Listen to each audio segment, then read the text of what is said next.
Yeah.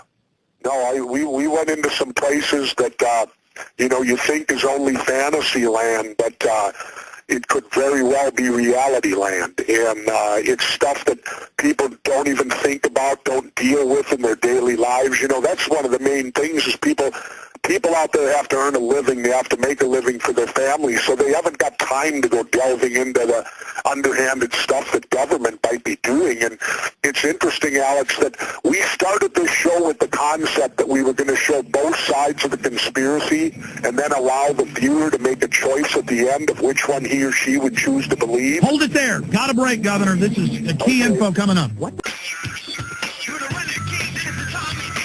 All right, going back to Governor Jesse Ventura. This is a short segment, long segment coming up. He'll be with us a little bit into the next hour. We're going to open the phones up specifically only for Governor Jesse Ventura at 1-800-259-9231. Quick question or comment to the governor coming up. Okay, you got cut off again by the satellite, making us go to break. Start over, Governor, with the point that you were making about the TV show. Well, initially, Alex, we started off to do the show with the concept that both sides of the conspiracy would be told. If there were two sides, many times there may be multiple sides. But the two major sides, and then we'd let the viewer decide. Well, then the show had to go through a metamorphosis, if you will, or an evolution, whatever you want to call it, because when one side does not cooperate one bit, it is pretty hard to tell their story. And that was the case of the United States government. I did an interview the other day, a print interview, and the person asked me, and I said, well, the government hasn't cooperated at all. And they said, this includes when Obama's taken over? I said, there's been no difference. I said, it hasn't made one bit of difference because we started the show. George Bush was still the president, and the show's been in the works, and I've been working on it for a year now, basically, or better. And the government cooperated nothing. Zero. Zilch. We could not even get a spokesperson out for the government. Well, we do get a few former government people who are now no longer working for the government who had courage enough to come out and talk to us and offer their opinions. But no one under the government would cooperate with this show at all. So then the show became simply more of the other side of the conspiracy being told, and now the viewer gets to see an alternative to what the government has pumped out in many occasions on the different conspiracies that they're involved with. And by the way, we've got Governor Jesse Ventura with us talking about the new TV show that's coming up in December and January called Conspiracy Theory on TruTV. Again, Jesse Ventura is our guest. How much can you tell us about the 9/11 episode? Because I know that more and more as you went out and tried to talk to them, no one would, and Jesse Ventura, Navy SEAL, governor, fighter, is a lot more intimidating and a lot more effective than when Michael Moore, and I'm not against Michael Moore, kind of ninnies around. This is some dynamic confrontation. Alex, in many ways, Michael Moore probably got more cooperation than I got.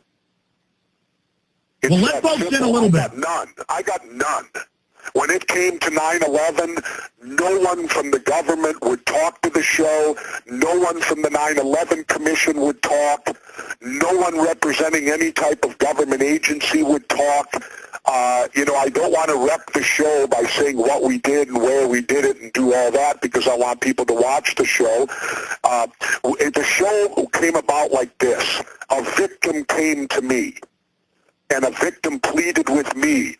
A victim who lost her daughter and her potential grandchild. Her daughter was pregnant, and she died the infamous day of 9/11. And her mom, came to me feeling that I was the person with this show who could bring to light the fact that we need a real investigation of 9/11 and not the one that they did. And so it's a natural progression then when it's brought to me, the next person I want to talk to is someone who was there, someone who actually went through 9/11, which we were able to do also in the show. And then from there, the progression goes to someone who was there during the cleanup, the almost 300 days that it took to clean up the mess and what went on there. Did an investigation occur there? We have the person who identified and saw the black boxes, which, of course, the government tells us were not found. Unbelievable.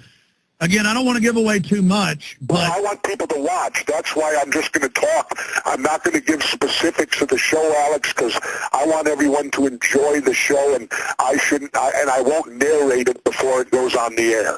No, but I mean, you're giving us a lot here, and I know a lot of the inside baseball, and obviously I'm sworn to secrecy.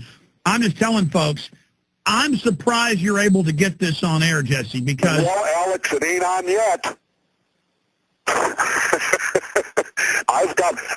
I made a gentleman's bet at the start of this show that it would never see air. I felt we would complete them all, but I felt strongly that at some point in time someone wouldn't allow it, and so far it's full steam ahead.